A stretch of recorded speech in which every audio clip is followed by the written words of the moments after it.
विट्ठल महाराज के एक भक्त हैं, उन्होंने मुझे एक वीडियो भेजा है। एक्चुअली उन्होंने भेजा नहीं है, मैंने रिक्वेस्ट किया तो उन्होंने दिया है मुझे। बस उन्होंने थोड़ी सी बताई थी, एक छोटा सा क्लिप मुझे भेजा था, उसके बाद उन्होंने मुझे भेजा है पूरा क्लिप। तो एकादशी के दिन हम फास्टिंग रखते हैं, जैसा कि हम सभी को पता है, और भगवान का नाम लेते हैं। उस दिन सबसे ज़्यादा महत्व फास्टिंग का तो है ही, लेकिन उससे कहीं ज़्यादा महत्व है भगवान के नाम लेने का। तो दिन भर आप जितना नाम जप कर सकते हैं आपको करना चाहिए। जब भी आप एकादशी करते हैं आपको बहुत लाभ मिलेगा। तो उस दिन एक विचित्र घटना हुई कि उनके घर पे कहीं से एक तोता उड़ के आया, और उन्होंने जो भगवान के लिए प्रसाद रखा था, वो जो तोता भगवान है, वो बहुत ही चाव से, बहुत ही अच्छे तरीके से खाए। तो आगे आप वही वीडियो देखेंगे। तो ठीक है, हम वो वीडियो देखते हैं, उसके बाद हम बात करते हैं।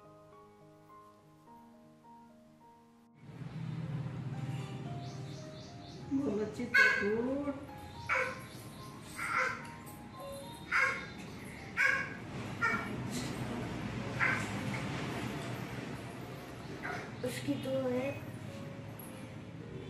दूसरे ये में भोग ले आके रख दो, भगवान का नवा देवा। तुलसी पत्र नहीं मिला।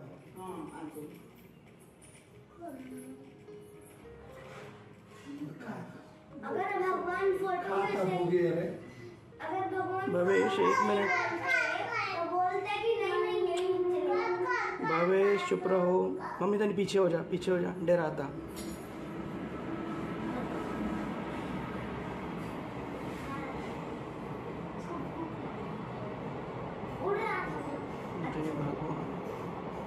भगवान कौन है रूप में यहाँ पता नहीं क्या। भगवान किस रूप में आते हैं?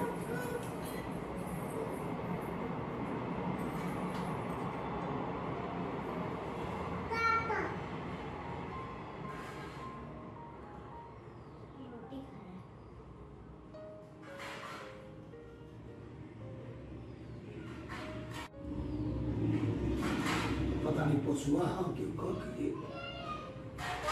उसमें है माई से आदमी देख के मैंने क्या पानी दे दिया। पी लेगा।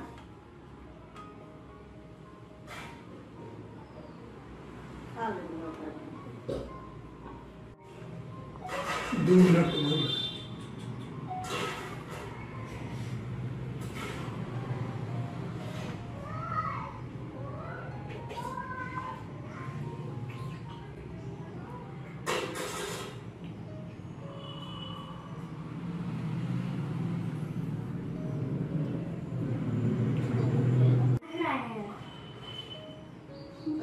सब्जी भी खाई है भाई।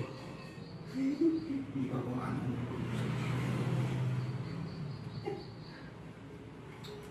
वो नहीं खाएगा, हरा है वो, हरा भी नहीं है। हरा मिर्चा पता नहीं चिड़िया सावन के मौसम में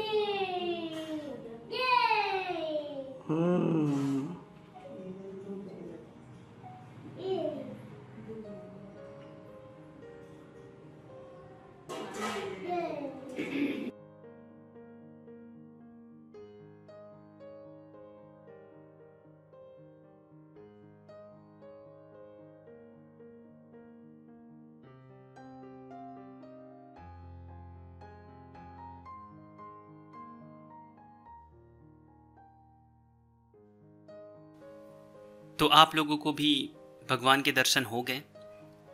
देखिए, भगवान हमें दर्शन देते हैं, हम उनकी भक्ति करते हैं, उनकी सेवा करते हैं, तो वो हमें दर्शन देते हैं, लेकिन वो वैसे नहीं देते जैसा हम चाहते हैं। जैसे कि हम सुनते हैं संतों की चरितावली में कि भगवान अदृश्य से प्रकट होकर दर्शन दिए, या फिर हम शास्त्रों में, पुराणों में पढ़ते हैं। तो आप ये एक्सपेक्ट मत करो कि आप भी कहीं घर में सोए रहोगे और भगवान एकदम दिव्य रूप से, अदृश्य से एकदम प्रकाश प्रकाश वहाँ पे होगा और भगवान आपको दर्शन देंगे। ऐसा नहीं है। भगवान दर्शन देते हैं, बहुत रूप में दर्शन देते हैं। बात है बस पहचानने की। हमें श्रद्धा और विश्वास के साथ उन्हें पहचानना चाहिए। जैसे कि एक संत थे, तो उन्होंने एक कुत्ते को देखा। तो संतों के पास दिव्य दृष्टि होती है, तो वो पहचान गए कि वो एक संत हैं। तो उन्होंने बताया अपने मित्र को कि थोड़ा सा पानी लाओ, मैं इनका थोड़ा पैर धो देता हूँ। ये जो कुत्ता रूप में है ना, ये बहुत उच्च कोटि के संत हैं। तो जब वो पानी लाए तो क्या हुआ कि वो कुत्ता ना भागने लगा और वो भाग गया। तो सबने बोला कि ये चले क्यों गए। तो वो जो संत थे, जिन्होंने पहचाना था उन्हें कि कुत्ते के रूप में एक संत आए हैं, तो उन्होंने कहा ना कि वो इस शरीर की मर्यादा को बनाए रखना चाहते हैं। अभी जिस शरीर में है उसकी जो मर्यादा है, अगर मैं उनका पैर धोता तो ये उनके लिए अच्छा नहीं होता, ये सही नहीं था। इसीलिए वो अपनी मर्यादा बनाए रखने के लिए वो वहां से चले गए। वो नहीं चाहते थे कि मैं उनके चरण को धोऊं। तो भगवान जिस रूप में आएंगे ना, उस रूप की मर्यादा को बनाने के लिए वो वैसा ही कार्य करेंगे जो उनकी प्रवृत्ति है। जैसे कहने का मतलब है कि आप लोगों ने कहीं कहीं देखा होगा कि जब राम कथा होता है तो वहां पे बंदर आ जाते हैं। देखिए, आप अपना लॉजिकल माइंड लगाओगे कि नहीं, आसपास बंदर था, जंगल में हो रहा था, खाने के लिए आ गया हो, तो आप लॉजिकल माइंड लगाओ। कोई भी दुनिया में आपको विश्वास दिलाने के लिए नहीं बैठा है। आपको विश्वास करना है, आप करो। आपके अंदर वैसी हृदय दिया है भगवान ने, वो भाव दिया है, तो आप भगवान को पहचान लोगे, आप दर्शन भी कर लोगे। और अगर आप सोचोगे कि वैसे ही मुकुट पहने हुए, ठीक है, हाथ में पद्म गदा लिए हुए भगवान हमको दर्शन देंगे तभी हम विश्वास करेंगे, तो आगे आपकी इच्छा।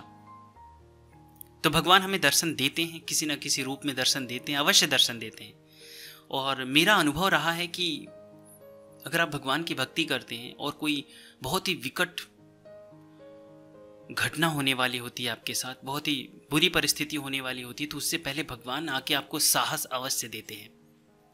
मेरे साथ भी ऐसा हो चुका है। मैं अपनी घटना कभी और जिक्र करूंगा आप लोगों के साथ। तो भगवान के ऐसे ही दर्शन हो जाए, कोई दर्शन करा दे तो उसी में खुश रहना है और जितना ज़्यादा हो सके भगवान की भक्ति करना है। ये जो विट्ठल महाराज के शिष्य हैं, मतलब इनके पास भी काफ़ी अनुभव है, लेकिन शेयर नहीं करना चाहते हैं। और मुझे तो मना कर रखा है कि आप नाम मत बताइएगा, बस कह दीजिएगा विट्ठल महाराज के शिष्य हैं।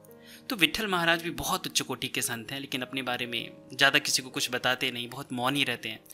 और मैं क्षमा चाहता हूँ उनसे कि मैं उनके बारे में बता रहा हूँ बिना उनके परमिशन से, लेकिन शायद उनका अदृश्य रूप से परमिशन होगा तभी मेरे मुख से उनका नाम निकल रहा है। तो उनका भी एक YouTube चैनल है, उनके शिष्यों द्वारा चलाया जाता है, तो उसका लिंक मैं डिस्क्रिप्शन में दे दूंगा, आप वहां से जाके देख सकते हैं, उनके प्रवचन को सुन सकते हैं। श्री सीताराम दास ओमकारनाथ महाराज जी के शिष्य हैं ये। और सीताराम दास जी महाराज के बारे में तो आप लोगों ने सुना ही होगा, मैंने जीवनी भी बनाया है। तो इस वीडियो में इतना ही। अगर आप लोगों के पास भी कुछ ऐसे अनुभव होते हैं भगवान के, तो आप मुझे व्हाट्सएप कर सकते हैं। अगर कुछ वीडियोस वगैरह हैं तो आप मुझे भेज सकते हैं। अगर आपकी आज्ञा होगी, भगवान की कृपा होगी, तो अवश्य मैं YouTube के माध्यम से लोगों को भगवान के दर्शन अवश्य करवाऊंगा। फिर मिलेंगे किसी वीडियो में। हर हर महादेव।